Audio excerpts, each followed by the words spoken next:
Hey guys, so um, in today's video, I wanted to talk about how to um, start an Amazon business, which is something that I'm passionate about. So this is about starting your own brand, which you can do anywhere from home. You don't have to be in the US, particularly, to start a business.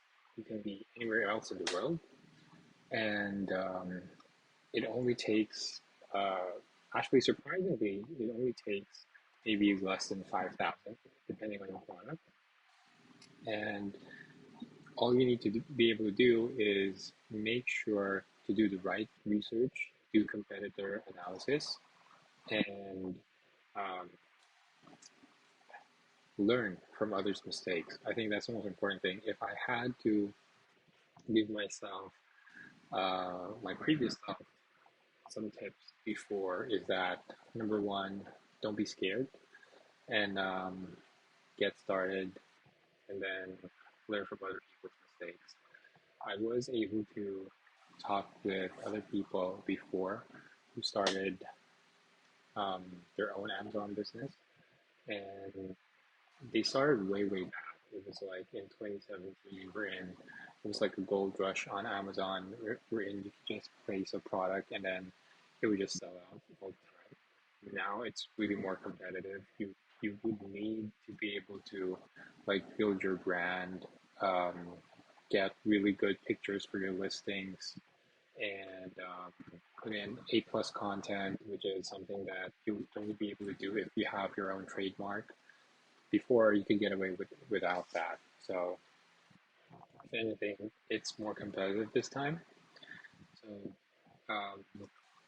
I want to talk about that a little bit because it's something that I am passionate about. And for this channel, it's really more of like building a brand as well and helping others. So for this one, I think I'd go out of the usual topic, which is, true crime documentaries, into something that I'm also passionate about, which is Amazon. So how do we get started here? I guess if anyone wants to be able to start Amazon business, first thing I would recommend is to watch a YouTube video on Helium 10 channel. It's called Project X, and it's a series. It's like an episode 10. It's a 10 minute. It spans 10 episodes of about, I think, an hour or so. And what the people there do is that they are they talk about how you start from scratch, how you do research, how to understand keywords on Amazon, and how to basically uh, look at different suppliers on Alibaba, which to choose, what type of testing that you need to be able to do before you even launch a product. So I think that's the first thing that you need to be able to do. And doing that should increase your chances of success by how even small that margin is. So if anything, I think that's a good way to start.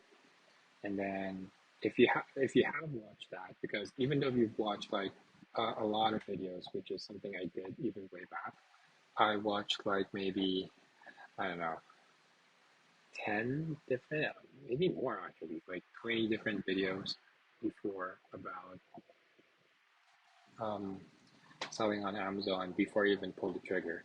So yeah, I think I think really it's just really more familiarizing yourself and then looking at people who actually launch on Amazon. It'll give you much more confidence, like seeing how they struggled before and what type of experiences they had, mistakes they wish they never really gotten.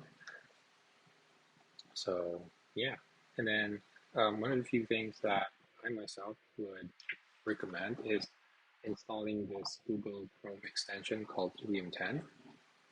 It's free for a few runs, and what you're going to be doing is using that to do product research.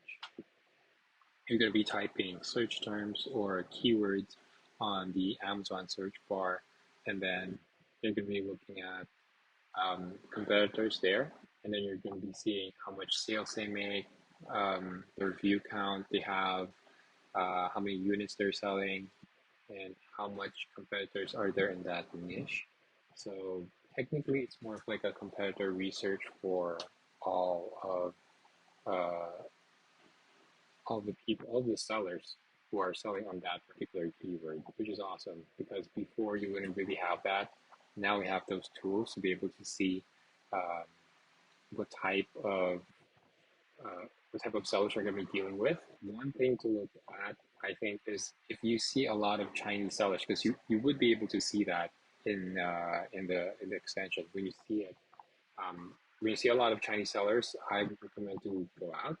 And then the product that you should be aiming for should be about $40 to $50, because anything lower than that, the margin is just gonna get so small, and it's just not worth it.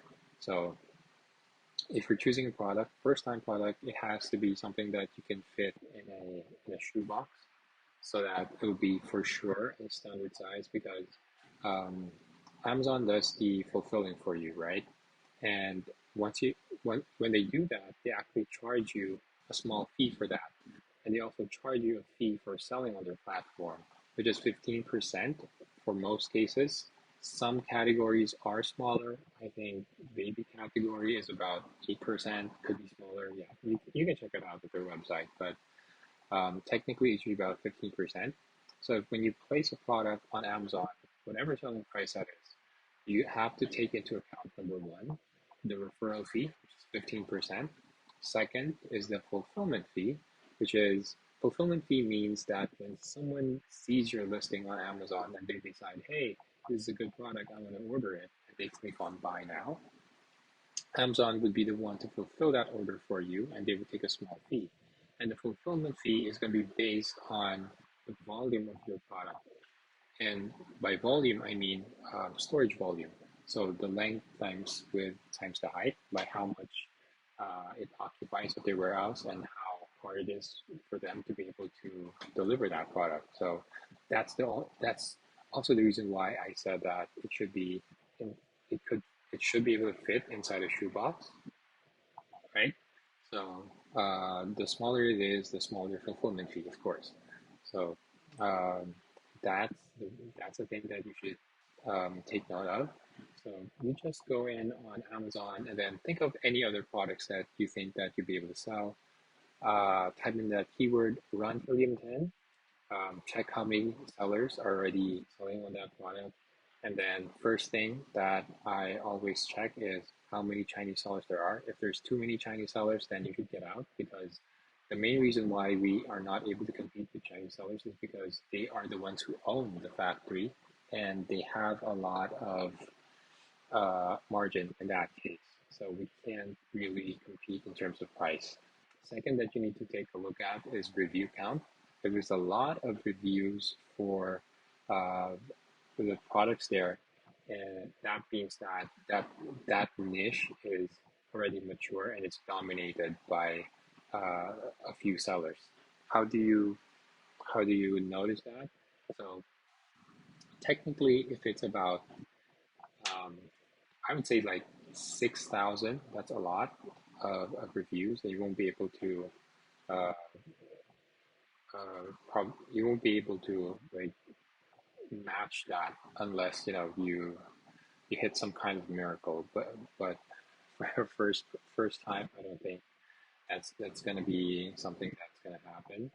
So a good niche would be a keyword wherein you search for it, and then the review count is going to be just around 500 max, or 2,000.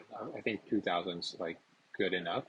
If 2,000 is the highest, then I think you're fine. And then the next person should be around 1K, 1K, 500, things like that. Then I think you can move on to the next step, right? So sellers, and then review count. And then third one I told you about is the price. So the price needs to be about $40 to $50, and if you can't make it $40 to $50, one great way to be able to get to that is by increasing the value to the customers, right? So this is something that a lot of people are doing. So let's say you're selling calculators, right? Scientific calculators, and then everyone's selling different designs of calculators, scientific calculators, and um, you decide to sell a three pack, right? Because calculators are very cheap, and then for you to be able to reach that price, which is $40, you decide to do a three pack. And there are some people who would need that many. Maybe they're just a lot for the family, or for students or whatever. So if you can do that and reach that number, I think there would be some demand. So that's the one price, and then go over that process, right? So you have to be able to search for particular keywords, a lot of keywords, and then take a look at how many sellers, how many this, check out how long they've been selling on Amazon, and there's a way to be able to check that, including time too. And then the category. Okay, so in, there are so many, there are a lot of categories that you can go in, but the easiest way is not being in the beauty category because they have a lot of restrictions. The supplements category is another thing. Basically, anything that needs to pertains to health. The baby category is another one. So if it's regarding babies, they're also strict regarding that. If there's anything that you put on your face or ingest, it's going to have a lot of certificates you have to go through. So if it's your first time selling on Amazon, I would recommend not going into those. So home and kitchen is a very popular one. Gardening and tools, outdoors, it's also very popular. Things that you can find in the kitchen usually. So from your cutting boards, your egg trays, inside the refrigerator, right, inside your microwave, so many things, right? You can even sell anything going from lights, LEDs, things like that, or things that people haven't even heard of, or like go into a niche, right? So I think that's something that is probably going to win. If you're into hiking or camping in mountains, then you probably use tools that other people are uh, not not familiar with, and I think it's a good way to be able to find your niche because um, the, there's a saying before in Amazon that the weirder the product, the better it sells because you're targeting a really specific audience, and it's just going to be for them, and that's usually the way to be able to do it. So if you have that type of hobby or something that if you build Legos or you build maybe ships inside bottles or something and you use a particular tool for that, try and searching on Amazon, right? Because there are so many ways people search on Amazon, a hammer or things that you can put nails in, things like that, right? So they use so many keywords and search terms. So try searching a lot of it. And based from there, right, you can be able to determine what type of product that you would need. So it should take you about a month to be able to do that because unless you do it full time, right, then probably a week or so. But really do your research and take a look at what product that you'd like to launch. And once you have that, you think that you have that, you met the conditions that I said earlier, and then you saw that there is an opportunity here, then the next thing to be able to do is to go on Alibaba and try to source that product. Now, the best way to source a product, or actually not the best, but the easiest way to source a product right now is through Alibaba, which is from China. You could just go to their website. It's in English. There is an English version, and then just type in that product there, and then you can get a sample sent to you from different suppliers.